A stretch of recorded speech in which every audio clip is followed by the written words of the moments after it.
We've all been taught a certain way to think about innovation, a kind of formula. But what if that entire formula is just wrong? Today, we're going to tear down that old idea and build up something way more powerful, something that actually works in the real world. Right, so forget the neat, tidy, step-by-step process. Real innovation, the kind that changes things, it doesn't move in a straight line. It has a pulse, a beat. It's a rhythm. And that's exactly what we're going to unpack in this explainer. So, let's kick things off by busting a huge myth. There's this formula for innovation that you hear about everywhere, from business schools to boardrooms. And look, on the surface it makes sense, but it has one massive, fatal flaw. Picture this, because we've all been there. The team gets together. The energy is high. Someone has that eureka moment. Then the planners jump in, they map out every single detail. And finally, the team goes off and executes that perfect plan. Seems totally logical, right? It feels safe. And this is that model in a nutshell. Ideate, then analyze, then execute. It's a one-way street. Each step is a handoff and you're not supposed to go backward. It's sold as the most efficient way to innovate, but that's precisely where the trouble begins. And here it is, the million-dollar question. What happens when your beautiful plan actually meets reality? When the market suddenly shifts, a key assumption proves wrong, or hey, an even better idea pops up halfway through. That rigid straight line, it just shatters. This is exactly why we need a new model. One that isn't brittle, but is actually resilient. Not a straight line, but a continuous, adaptive loop. Let's call it the flow. Now, the key idea here is what we call CreAtionality. It's this blend of creativity, action, and rationality. But here's the twist. It's not a sequence, it's a constant conversation.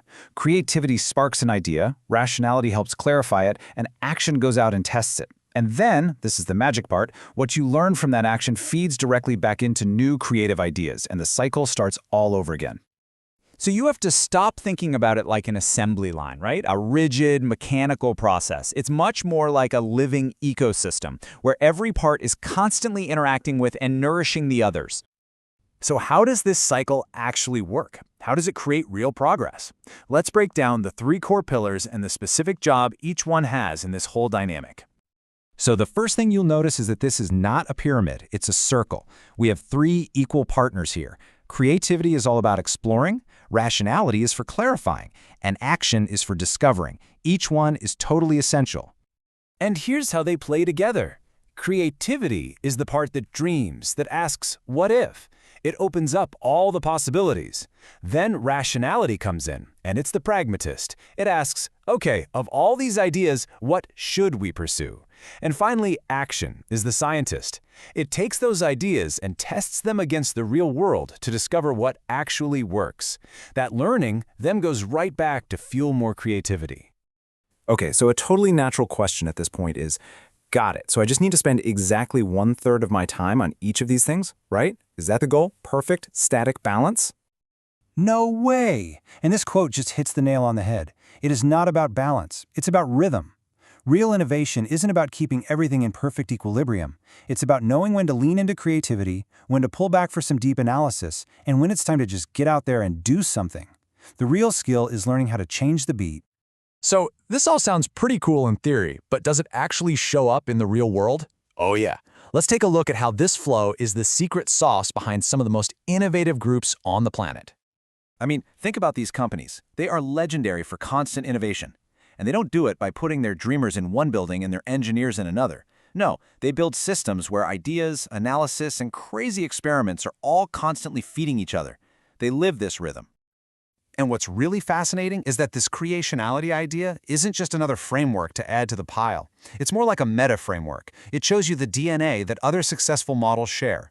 I mean, look at lean startups' build, measure, learn loop. That's just another name for action, rationality, and creativity. Same thing with Agile. They all share this fundamental rhythm. All right, so we've looked at the theory, we've seen it in the wild. Now let's make it personal. How can you start to find and improve your own innovation rhythm? I want you to think about a recent project. Where did it slow down? Where did you get stuck? Was it endless brainstorming with no decisions? Was it analysis paralysis? Or was it a total failure to just try something out? We all have a default mode we tend to get stuck in. And getting stuck has very real consequences. If you're all creativity, you end up with a graveyard of amazing ideas that never saw the light of day. If you're all action, you get a ton of busy work that doesn't actually move the needle. In both cases, the rhythm is broken. Okay, time to make this super practical. I've got a really simple but really powerful little exercise you can do to see what your own flow looks like. So grab a piece of paper or just do this in your head. First, think about a project you just worked on and map out the big stages. Second, and be honest here, where did one of these elements, like maybe endless analysis, just take over and choke everything else out? And third, just sketch out how a better rhythm, like a quicker jump to action or pausing for a creative brainstorm, could have made things better. It's amazing what you'll see. And that really brings us to the final thought I want to leave you with. What would change for you, for your team, for your work, if you just let go of this impossible idea of perfect balance and instead focused on finding and mastering your own unique rhythm of innovation? I think the answer could change everything.